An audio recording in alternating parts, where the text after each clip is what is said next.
Hey everybody, Q here from In the Grain Creations. I've been woodworking for a few years now, and like most of us, I've been working out of my garage. It's currently January, and I live here in Michigan, and this time of year it can be hard to keep warm. Of course, you can do a few things to help with this, like installing infrared heaters, insulating your garage door, buying some new thermals, or even installing a new propane heater. These only really get you so far though. A couple years ago, I actually built an indoor dust studio, but I actually had to tear it down recently when I renovated my bedroom to build out my walk-in closet. So on today's episode, we're building a new decked out indoor dust studio. So let's grab those steel studs left over from the renovation and get started.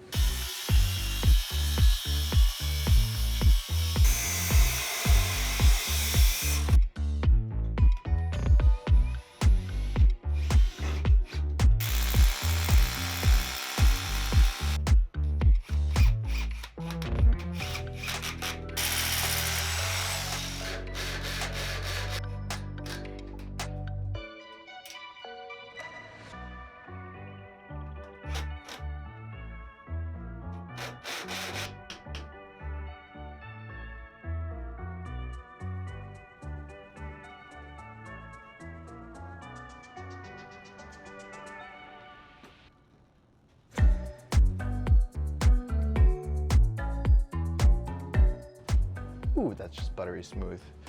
All right, so now that I have my door installed, electrical ran, what I'm gonna do is I'm just gonna quickly throw up a little bit of insulation along the walls back here. That's pretty much just gonna serve the purpose to hopefully absorb a little bit of the sound from the studio itself, and then also acting, of course, as a little bit of an insulator against the one foundation wall that we have here. Shouldn't make that much of a difference, but I'm hoping it'll help just a little bit. Let's do it.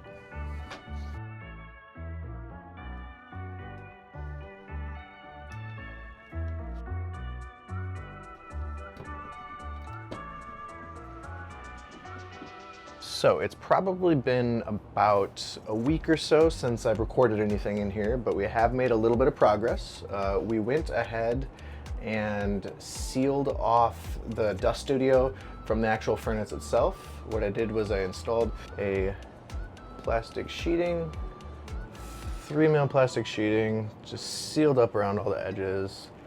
That way there is absolutely no chance of dust getting around anywhere at all. Our joists have been sealed up top. And clearly our lighting is in too. So next, we're gonna take that dust collector and put it in there. And once we have those measurements, we'll hop up into the shop and get them cut. So now that I have my dust collector in, I have a good idea of the amount of space that I'm working with in here. It is a little bit smaller than the studio that I used to have, but I am pretty happy with the overall size. I have my cabinets designed, so let's hop up into the shop and get to work.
Now that I have the second part of my cabinet complete, before we take it downstairs, what we're gonna do is we're gonna take some of this soundproof insulation and cut it with this bread knife, which should be pretty exciting.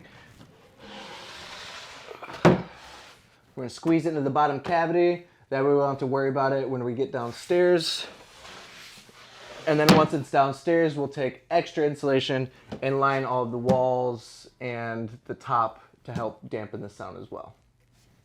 So, let's see how this cuts. Cool.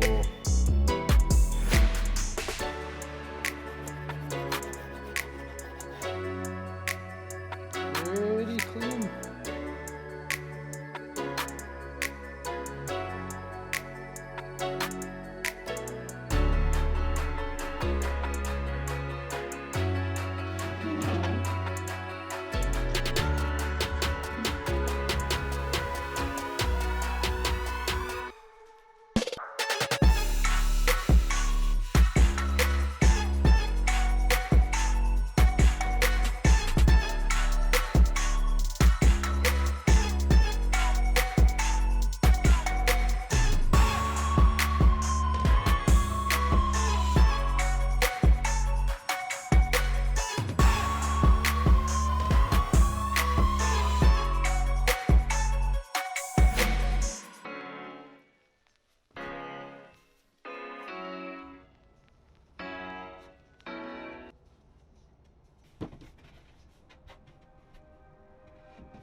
In between our first and second coat of shellac, I hopped up into the shop and started our rolling cart for our oscillating spindle sander.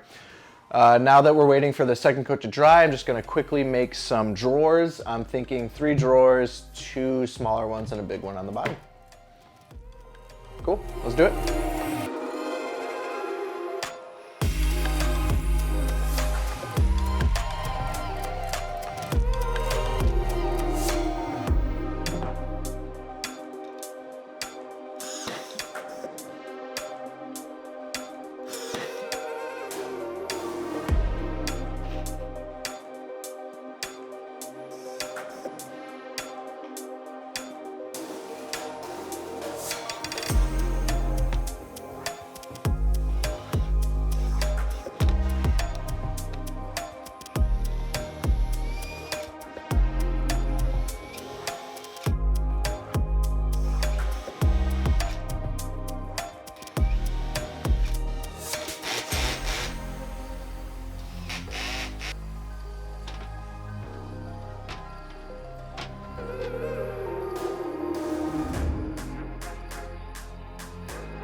that's it for today's build. And I know that this may seem like a really small workspace, but this is where I make my custom knife handles.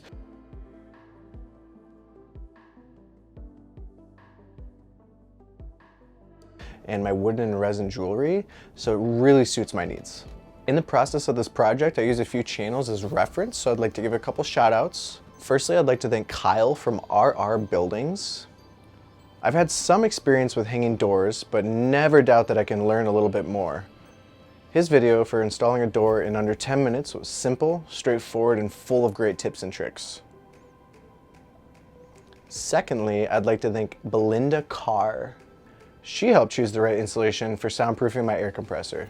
This video is crazy. She goes deep into detail about how these two installations are made and what sets them apart. I definitely learned a lot in just this one video of hers. Also, I'd like to thank Travis from Shop Nation. He steered me in the right direction when I was looking for the best way to seal up my countertops. I'm glad that I went with shellac, like he said, because it made the process much quicker than the other alternatives. I ended up using 4 coats to get a nice thick top surface to help protect the tools from being moved around on it. And yes, Travis, I wore eye protection. And lastly, thanks to all of you for sticking around to the end of this video. If you're just getting into the game and you're getting overwhelmed by all these massive shops on YouTube with all the fancy tools, just know that you don't need that to begin. All you have to do is start. And that's all for today. If you liked what you saw in this video, be sure to like and subscribe. And if not, guess we won't see you next time.